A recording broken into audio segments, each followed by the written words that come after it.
Okay. Obviously, there's not a lot that I need to say. We got our butts kicked. I told the team I've had my butt kicked before. I didn't do a good job this week.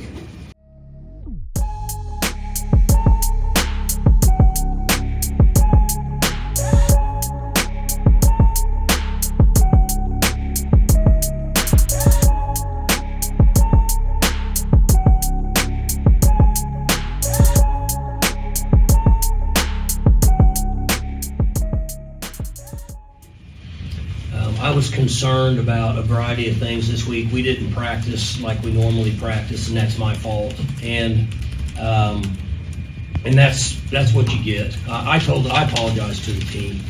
I didn't handle our team very well this week, and I'm not taking anything away from Kansas State. They're a good team, and they played really well. I don't know. You'd have to ask Coach. I don't know if they could have played a better game than they played today, and then we weren't prepared. We just weren't. We weren't very physical up front. We couldn't do much to balance ourselves offensively. We weren't prepared, and it's really pretty simple. And I'll take responsibility. Well, that's what I call culture. uh, yeah, as you see there, that's Mike Gundy uh, lamenting his 48-0 thrashing at the hands of the Kansas State Wildcats. Welcome everybody to the Hall of Fame College Football Live Show. I'm your host Jason Watkins, and if you love college football, you are definitely in the right place. So before you forget, smash that red subscriber button, like our videos, and don't forget to ring that bell so you don't miss one moment of the Hall of Fame College Football Live Show and podcast. Big game today for Oklahoma. No matter any way you slice it, whenever you give up the small amount of points that they did today after the way that it's kind of been going for Brent Venables and crew, I would say that almost, well, there's no two ways around it. This was a big win for the Oklahoma Sooners today. Um, also, as you just heard there from Mike Gundy, tough sledding for the old Cowboys.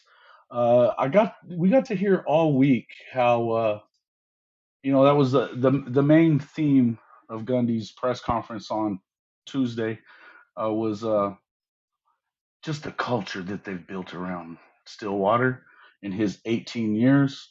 Obviously, it's not a culture of championships or anything like that, but they win a lot.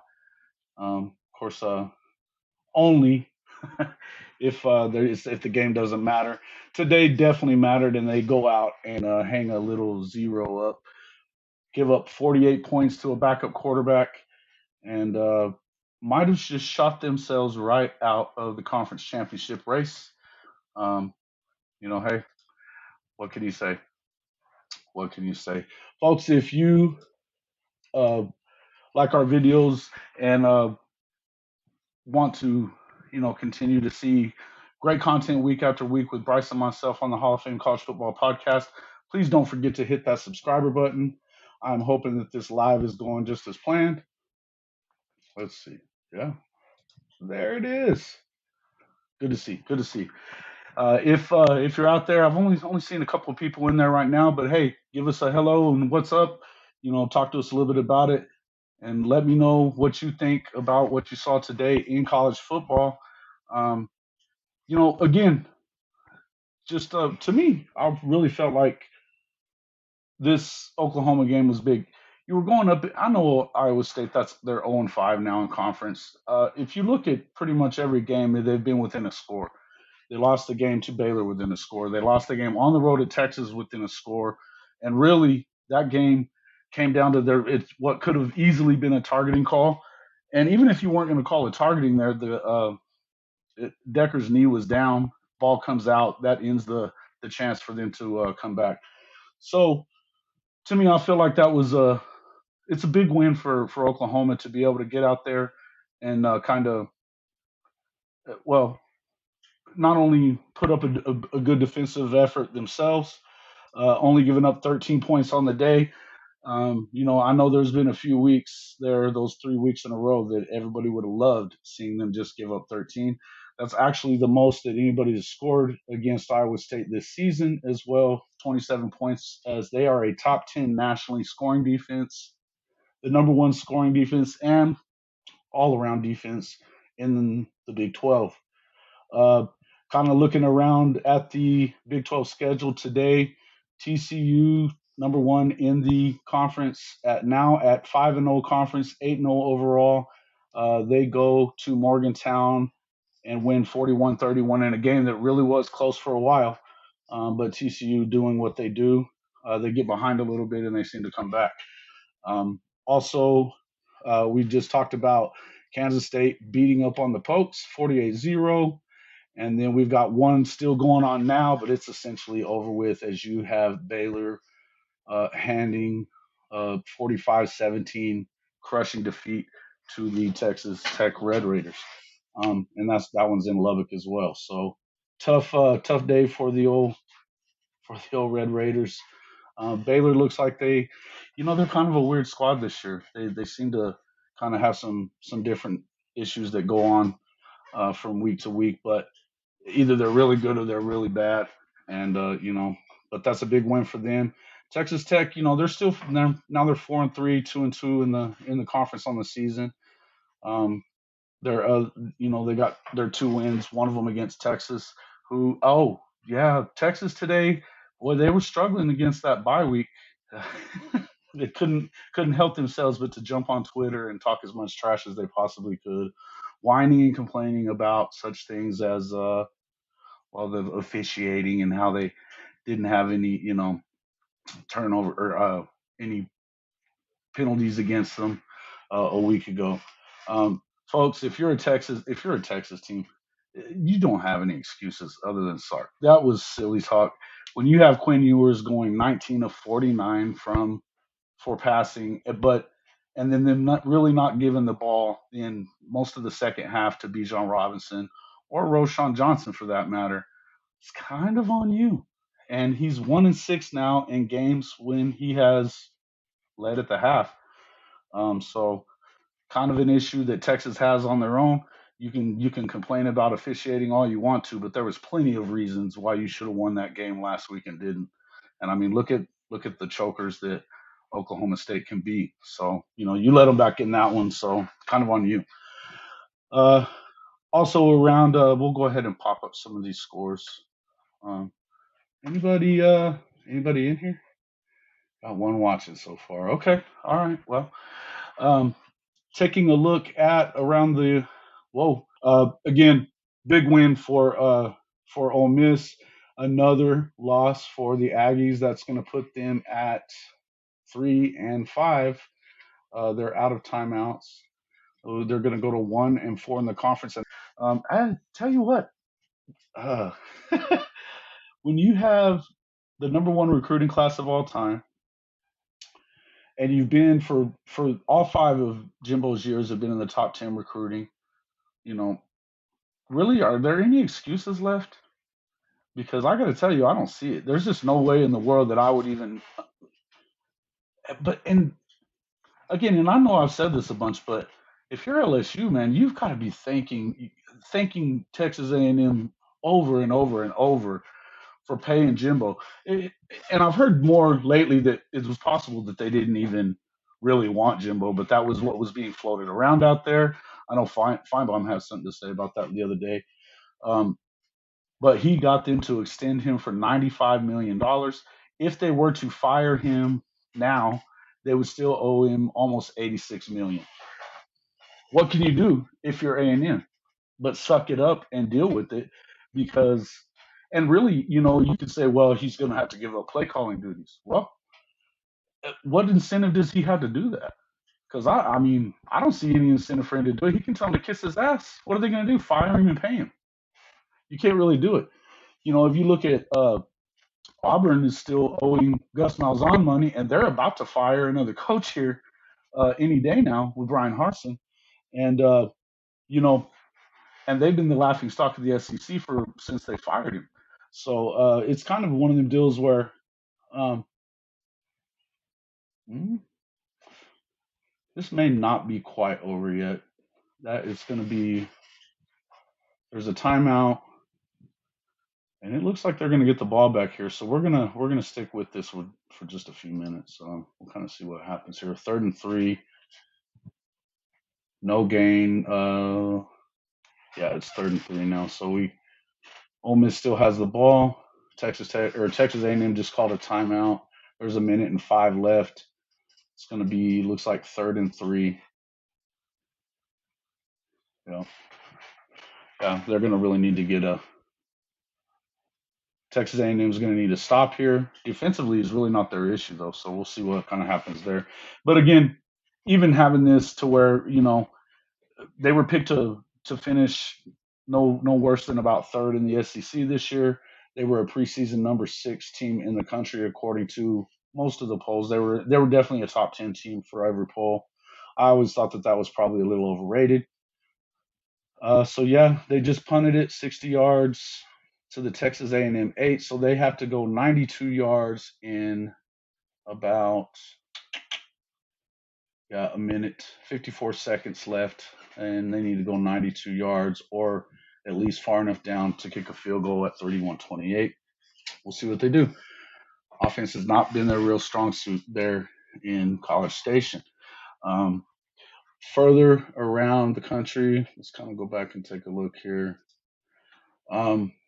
Josh Heupel and the Tennessee Volunteers continue to show that they're no joke. They go out and hang 44 points on Kentucky, 44-6. That was avenging one of the losses last year for Heupel and the Volunteers. They now look ahead to, I want to say the next game is going to be Georgia. It is. Next weekend, Georgia, number 1 and number 3 at Athens, of course. That's going to be a big game. A lot to talk about. And Georgia, they kind of let Florida hang around a little longer than you would have expected today in the world's largest cocktail party, I would think. But hey, this and to me, uh, this offense is going to put up points. It's going to put up points. I know Georgia's got the best defense in the country, but they're going to put up points. And the thing is if you can kind of limit what these guys are doing on offense. And Georgia, I mean, they're just going to run the football, so they're going to try to keep this game in a low-scoring game. But if you let Tennessee hang around, man, I tell you, I don't see any way. Um, I think this is going to be a good football game. Just kind of contrast the styles. It ought to be a good one. So yeah, Tennessee going ahead and winning that one. Uh, as well, Ohio State had a bit of a problem for a while with number 13 Penn State, but they had some big defensive plays by JT Tumawala. I think that's terrible, but let's just call him JTT. He had a scoop and score touchdown and an interception for a touchdown as well, making up the difference in a 44-31 win for the Buckeyes, who are now number 2 and 8-0, 5-0 in the Big Ten. They've taken out the rest of the teams that are any good aside from Michigan in the Big Ten. The rest of the league is pretty much, I mean, there's no reason why they should lose another one unless they lose to Michigan, which also had a big game today against their rivals in East Lansing. They put up 20, they go 29-7 win over Sparty. No, it wasn't in East Lansing. It was actually at the big house, but 29-7 win. So good for them. It's a big one for them. And, they're also 8-0, number 4 in the country right now. You see them headed on a collision course with Ohio State. Either one of these teams, and that's what's the shame kind of about the Big Ten, is that you won't have these two teams playing in the championship game. It's going to be one of them. So really, there's not another good Big Ten team in my eyes. You've got Penn State would be the next best one, but I mean, what are they going to do? They're Yeah, I don't know. They got thumped in Ann Arbor. Ohio State let them hang around a little longer, but of course they were at home today. but we'll see kind of what happens. Oregon, number 8, Oregon goes to Cal and wins 42-24. You had Wake Forest, the number 10 team in the country, get beat today by Louisville 48-21. That's the first time I've seen those dudes lose. What's up, Trap? Hey man, everybody, appreciate you guys jumping in there. My guy Trap House booming. I'm going to show a little video of his here coming up in just a second. But just to go through some of these scores, Lincoln Riley and USC coming off of their bye. They go to Arizona. They let the Wildcats hang around for a little longer than you would have expected. Unless you're an Oklahoma fan, this is just kind of what you're used to, no matter who they play. So 45-37 win over Arizona. Number 16, Syracuse loses at home to Notre Dame. Notre Dame is starting to look a lot better than they did start of the season.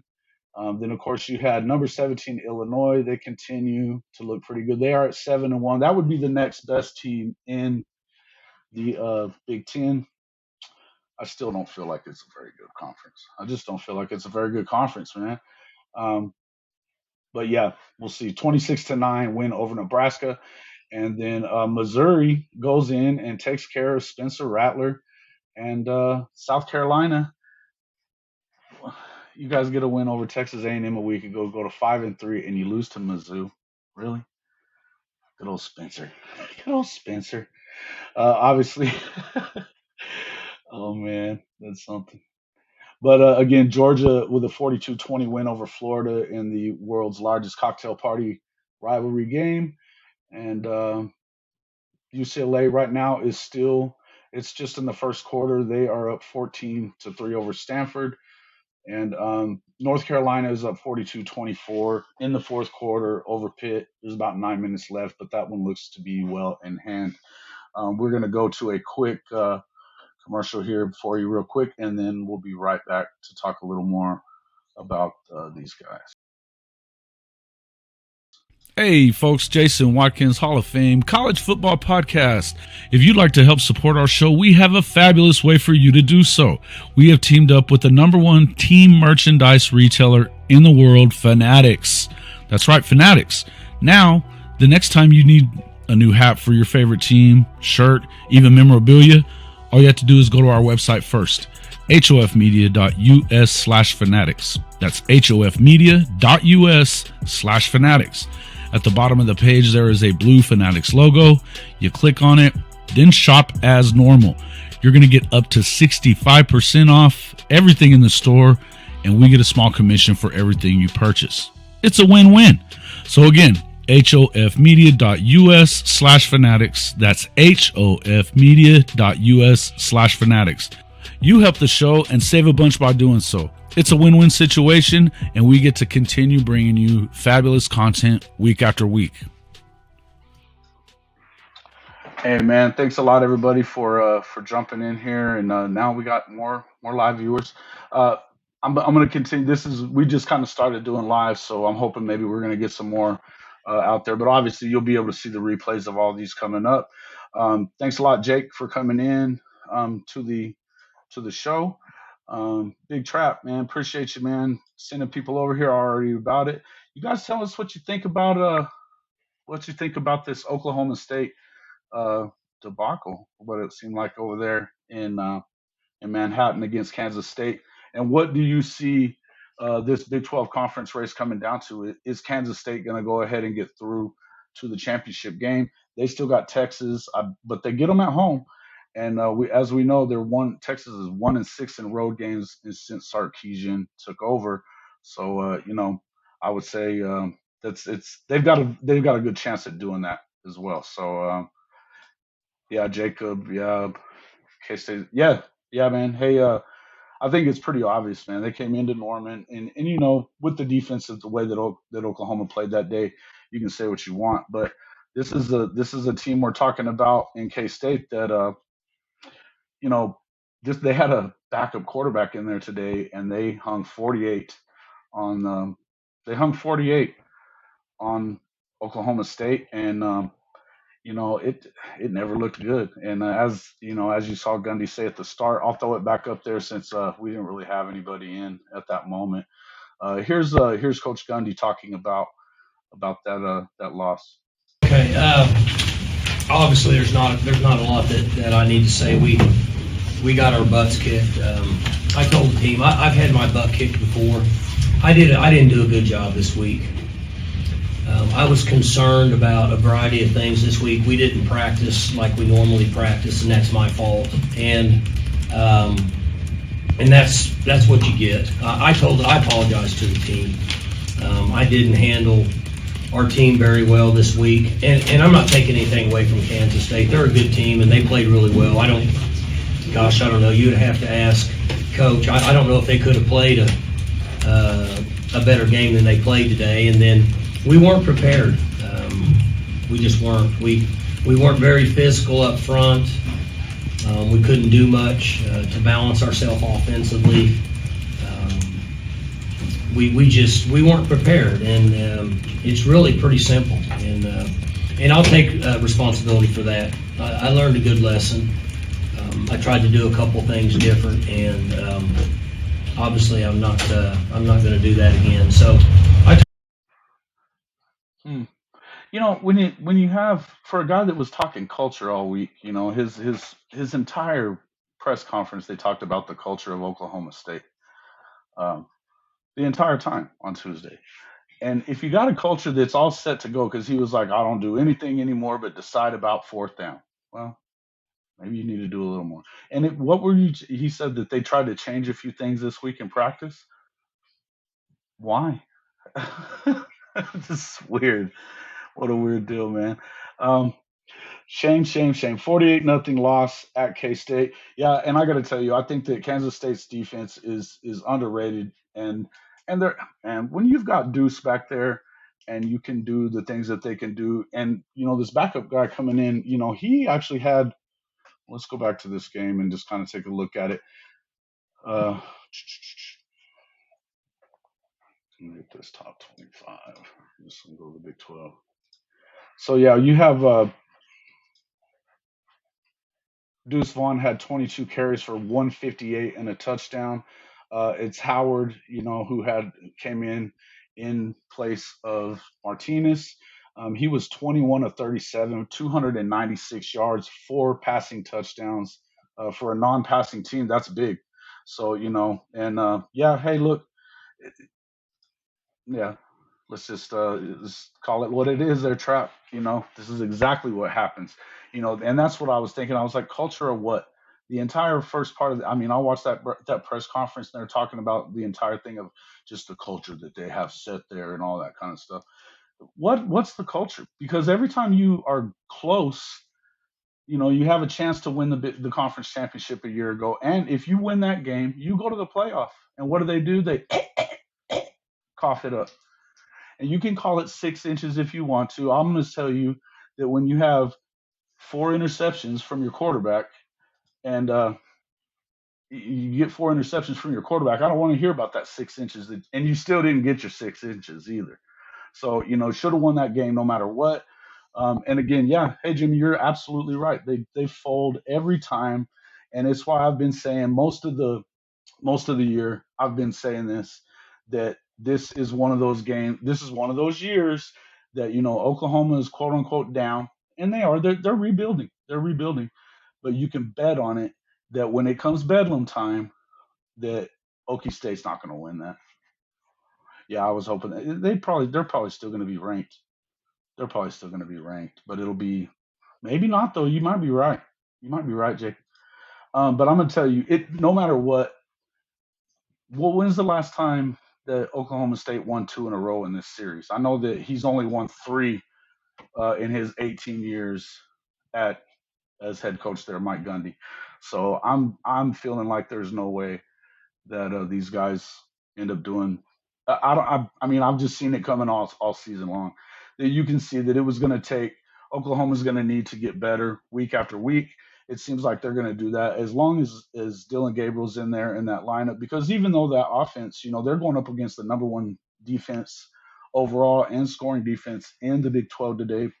They put up 27 points, which is big.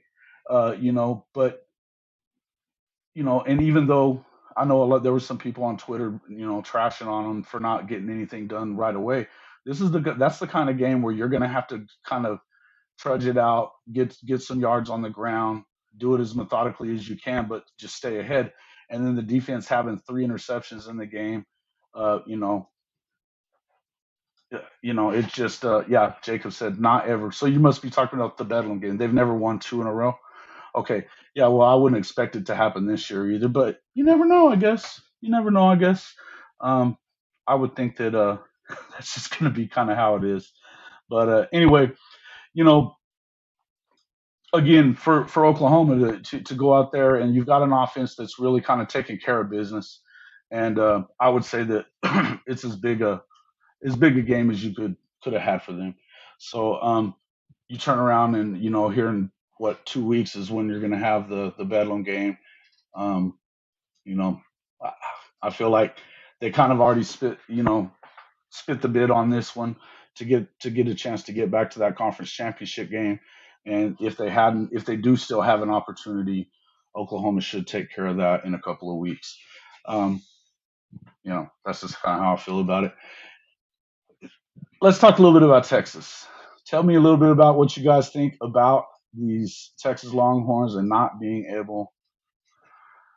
Yeah, yeah, Jimmy, I think you're right. Yeah, yeah, it's not going to happen this year, especially if our defense starts getting confidence. And you should have confidence because the one thing is that Iowa State offense what it has been? No, they lost some good players, but I would say that that's when you go up against a defense that's top 10 nationally in scoring defense and overall defense, and you put up 27, that's still good. So we know that Oklahoma State defense is nothing like it was last season, and they even as good as it was last season, they didn't really stop Oklahoma. Oklahoma stopped itself, and this year they're not going to have the you know the they're not going to have home field and being able they don't have that defense. They lost pretty much everybody from it.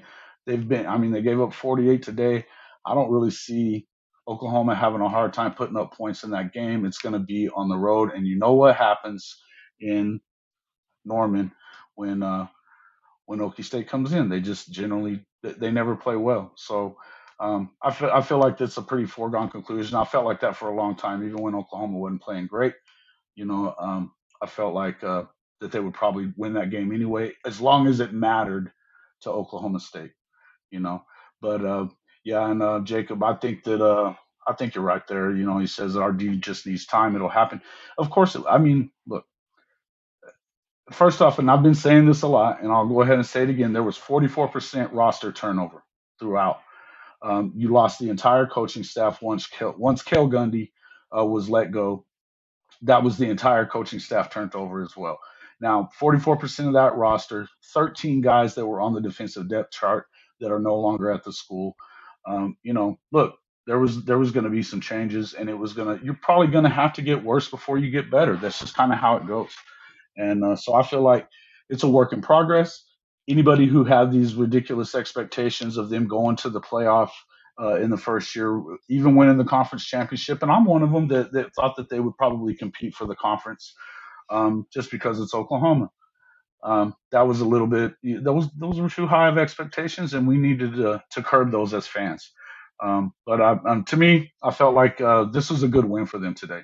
I know that, as I said, I know Iowa State's 0-5 in the conference. Every game has been close, and I feel like they caught Kansas at the wrong time. They're a different team since they lost that quarterback. That's why they look what they look like. The Kansas State, they're still a really good team. Baylor, they were right there in the Baylor game. Had some bad calls go against them there. Um, you know, One thing I will say, and I'm a fan of Matt Campbell, but good grief, man, hold yourself together. These press conferences are starting to get a little whiny, bruh, a little whiny. So, kind of keep it together a little bit. I mean, it's tough for them. I understand they're tough and tired of losing games like that, but good grief, um, little much there. But let's. I was gonna go to the Brent Venables press conference just for a second. We'll share that with you. Let's see what we got.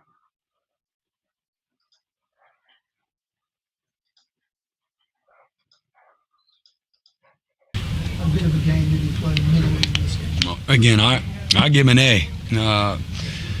Knowing the things that he's seeing nonstop from these guys and the discipline, the efficiency that they play with. I mean, I thought he was terrific. And again, he'll want some things back. Jeff will want some things back. But for me, managing it the right way and not forcing things, which can happen when you're used to having a lot of offensive success.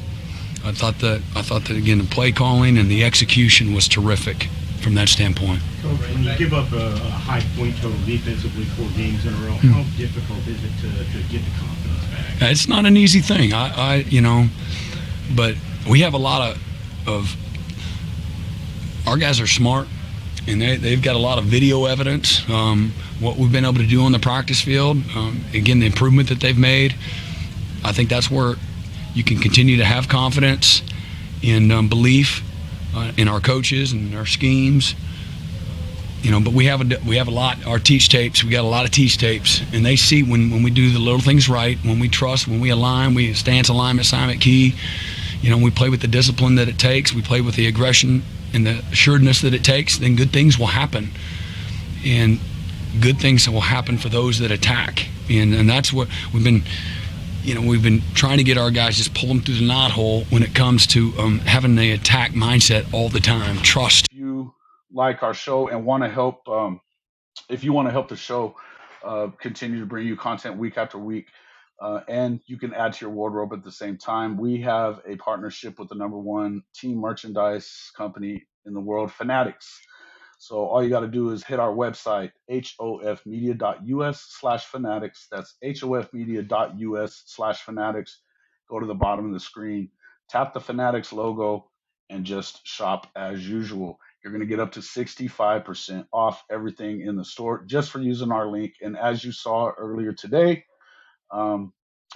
if you were on Twitter, we actually do have pretty much anything that you're looking for. That amazing, I really like that sweater that BV's wearing today.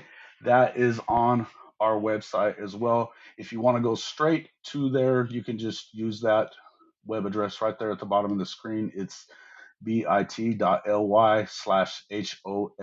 Fanatics, and that will take you to Fanatics. You shop as normal. So it was pretty easy for me to find that. Everybody was looking for it. In fact, that's how Trap was in there. That's how we met today.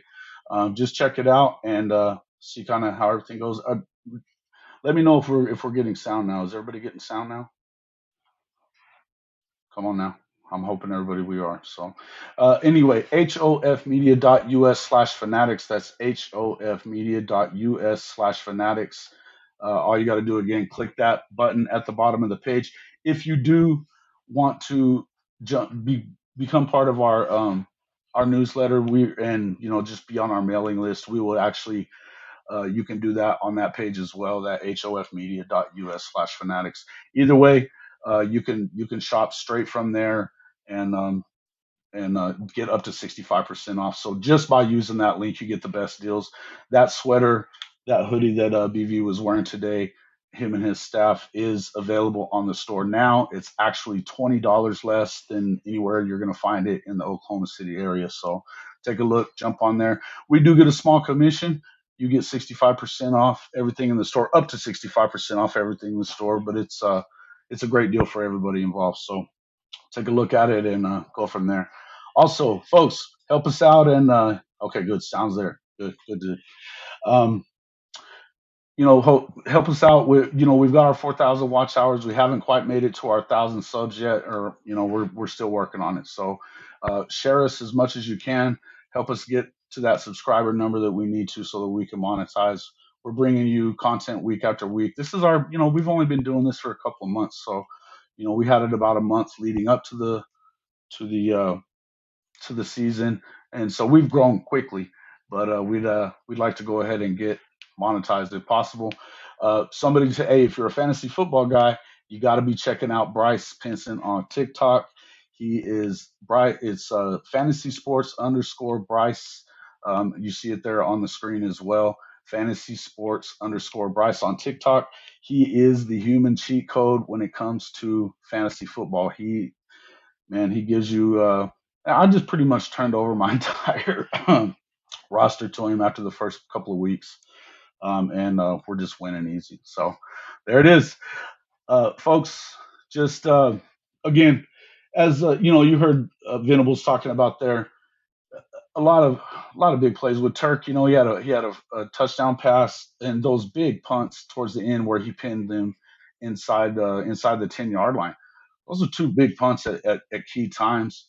You had two big interceptions also in that fourth quarter, and it looked like Iowa State was going to get back in it. One of them, they were down in scoring position, so that was a big time deal for a guy that has really been, um, there's of all the defensive players that have kind of taken their lumps this year,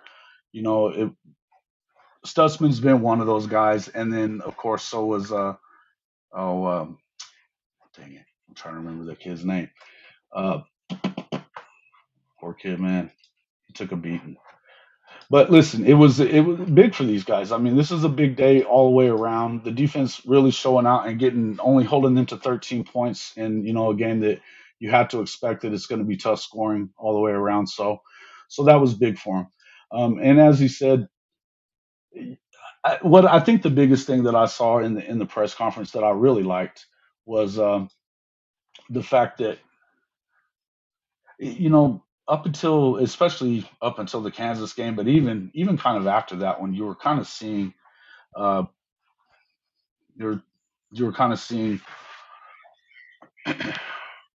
he just really didn't carry himself as well as you would have liked it if you're for Brent Venables. I just didn't. Sometimes these guys drop footballs, man, and I'd like to see him catch that one too. There's a couple of drops that he had today that would have been big, that would have been touchdowns. But you know, uh, again, I don't really feel like talking too much about this defense or about this offense, guys. I think that there was so much ridiculous talk at the start of the season about Dylan Gabriel and Jeff Lebby and all this other stuff, and I want to hear that stuff whenever you know, you're giving up 40 points. You gave up 40 to Kansas even in a game that you have 701 yards of offense and, had almost 500 of it at the half and 35 points. And they really should have had 42 down on the goal line and getting into a goal line stance, so they very easily could have ended up with 42 points in that first half. Obviously the TCU game, once Dylan went down, the offense struggled. And then, of course, the Texas game. If you were going to complain about anything, the Texas game would have been the way to do it because I didn't feel like they handled that well. As far as what you could have put some other players in, given them some more time. I would have felt like Nick Evers would have been. They put him in at the end of the game to run the clock out. Why not give him an opportunity earlier in the game? But um, aside from that, you can't really say a whole lot about this offense other than it's done its job. This is the most points anybody's putting up on Iowa State all season. So, again, that's another one of the deals where, we can nitpick at every little thing you want to about this team, but in the end, they're still, a work in progress. I think that over the next year, you've got some amazing kids coming in. The recruiting class seems to be intact. These last couple of wins has to have helped that, but even the fact that they had lost the 3 in a row, and when they went to them, that these guys all seem to be saying that they're sticking with it. They're expecting maybe they'll be able to play a little earlier, and and you can tell that they're starting to get this new culture in place, which this is a culture of winning championships, unlike in Oklahoma State where they just win regular season games unless they matter. So there you go. Anyway, folks, kind of going back to the scoreboard. Let's see, make sure everything went final there.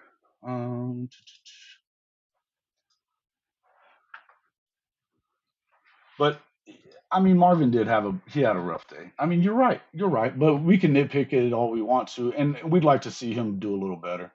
But I definitely would like to see him do a little better. But um, you know, let's see, where is that Mississippi game and Texas A&M? Yeah, they held on. Ole Miss holds on to knock out Texas A&M.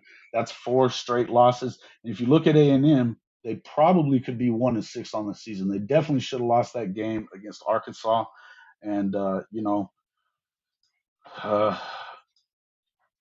yeah, they definitely should have lost that game against Arkansas, but they claimed it off the bar or whatever. It seemed kind of weird, but it had not been for that game, and then well, yeah, I mean Miami outgained them, outdid everything except for actually score the football in that game. So that was a win that you could have seen them not really uh, not doing much in. So to me, I feel like yeah, man, they're and Jake, you're right, man. What in the world is going on over there, though? I mean, these these guys have come in. You got the number one recruiting class of all time, according to all the recruiting services out there, and you're already suspending them. So it just goes to show you. And as I saw on one of my other favorite podcasts out there on YouTube this week, they were talking about how it's just the culture around there is dog shit. It really is, and I mean, it's fair. It's fair to say it. You just go out there and dump as much money as Hey, I thought you were saying I took some A&M money. I thought you were going to say that. Yeah, well, you kind of did. I would have all day long taken them there. Yeah, definitely. And even you could have given the points and still won. Or could you? What was it? What was it on points? Anyway, yeah, they're bad, man. They're just bad. But they went out of there and bought, and then you got Jimbo out there freaking screaming and yelling about what the Bro Bible said about their $30 million that they spent on recruits. Well, that's exactly what they did. I mean, the Bro Bible's a real thing. I've been a sports journalist for a long time, and I know all about the Bro Bible. Before it was a website, it was an actual, you know, the thing was an actual book that went around from sports writer to sports writer. These are all people that they run. These are all guys that are journalists, real journalists that are writing these stories. So it wasn't bullshit. Everybody knew it was true. And he's in there screaming and yelling, pounding on the table about how they hadn't paid anybody, when you know damn good and well they did. And just like the whole deal with Hicks earlier this year, nobody was talking about A&M, and all of a sudden he flips and he's going to A&M. Hmm.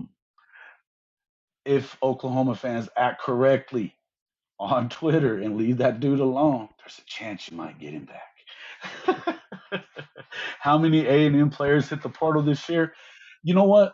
And I don't even think that it's Jake. I don't think that it's really limited to just A&M players. I think that this has become, Pate said it earlier this week, but I agreed with him. I think that this has become the new normal. Uh, you can get offered something somewhere else, and I know that's against the rules, but to be honest with you, I don't know that. I think that you could. One thing that Jimbo said earlier this week, that you got to re-recruit your team every year anyway, and I agree with that, because you just don't know if you don't get enough playing time or anything that you think, maybe you don't like a coach or something like that. And the way that things are kind of shaping up is that they're looking for that money. It's all new to them, for everybody to get paid. Um, and so if you're a 4 or 5 star guy and you know that you're going to be one of those guys that is going to command a lot of money, you're going to go for a lot of money. You know, and yeah. Oh, yeah, I would think, Jimmy, I think you're right. I think that there's a lot of guys that aren't happy, but that's what I'm saying, is that there's just a ton of people. These kids are going to have to be re-recruited every year. And when you're in a situation like what you're in at A&M, why would they stay? Yeah, I mean, two of these guys off of that recruiting class, the true freshmen, two of them that he's suspended this week for apparently chiefing in the locker room, smoking the devil's lettuce, they say. They two of those guys were suspended for the Miami game as well. So you just continue to see that clearly it's a dog shit, culture going on there at A&M. And just getting players, you got to get the right fits. I think that that's one thing that I've seen out of Venables, that they're not just going after guys that just because there's a certain star next to their name. There's 5 of them or there's 4. They're recruiting the guys that fit their program and what they need. And defensively, when you've got Miguel Chavis and Todd Bates out there recruiting that defensive line the way they are, you're gonna end up with some good players. We're going to see how it all shakes out, but I think that transfer portal, it's going to be pretty crazy this year. I think once this season gets over with, it's going to be a free for all. So stay tuned on that one. But guys, we are going to. That's going to be it for tonight. Don't forget, on Tuesday we will have our weekend recap show. We do a live there every Tuesday evening. It's going to be at 8 p.m. Eastern time. So that would be 7 there in Oklahoma, Texas, and we'll see you guys then. Hey, I appreciate you guys all coming out and talking in there. Appreciate you a lot. I'm gonna leave this. I appreciate you guys all coming out and talking in there. Appreciate you a lot. I'm gonna leave this thing with Trap House booming. We appreciate you, man. Trap bringing all these folks with you. I'm gonna leave the show with you and one of your great videos that I really liked from the start of the season. So that's how we're gonna close out the show. Appreciate you guys, and we'll see you here on the next one. We're back.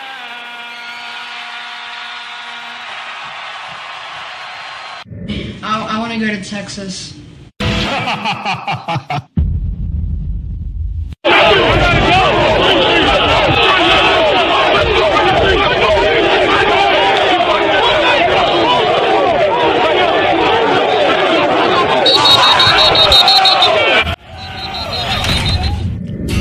Big Boomer, not the little.